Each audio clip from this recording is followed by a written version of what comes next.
1 जानेवारी 1818 रोजी पुणेजवळ भीमा नदीकाठी भीमा कोरेगावची लढाई झाली. तेथे महार समाजातील 834 सैनिकांच्या ब्रिटिश सैन्याने पेशव्यांच्या 28,000 सैनिकांचा पराभव केला.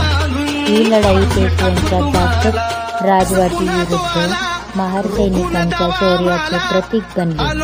म्हणून दरवर्षी 1 जानेवारी रोजी येथे शौर्य दिन साजरा केला जातो, ज्यात विजयस्तंभाला मानवंदना दिली जाते. ही लढाई ब्रिटिश आणि पेशव्यांमध्ये झाली असली तरी महार सैनिकांच्या सहभागामुळे तिला दडपशाही विरोधांचा प्रतिकाराचे महत्त्व प्राप्त झाले आहे. 1 जानेवारी 1818 भीमा नदीकाठी भीमा कोरेगाव, पुणे जिल्हा, Maharashtra. British east India company सुमारे 800 सैनिक, त्यापैकी 500 महार समाजाचे.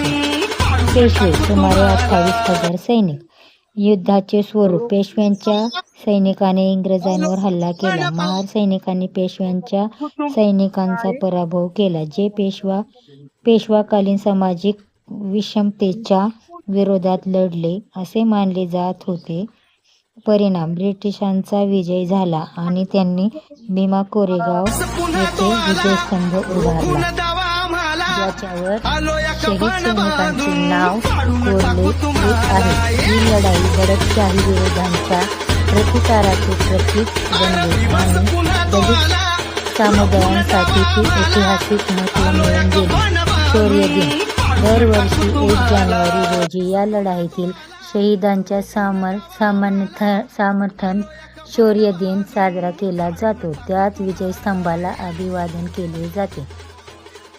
बाजीराव पेशव्यांपाशी महार सैनिकांनी स्थान विनंती केली. आम्ही तुमच्या खालच्या जातीचे समजले, तुम्ही आम्हाला समाजाला माणसाला दिले, आम्हाला तो मान द्या जो सर्व मान सर्व लोकांना आहे. ही परिस्थिती होती त्या काळामध्ये. तेव्हा बाजीराव पेशवे हे वैराग्य तिथे त्यांच्यापाशी तुम्हाला आम्ही मान देऊ शकत नाही. त्याच्यामुळेच महार सैनिक हे इंग्रज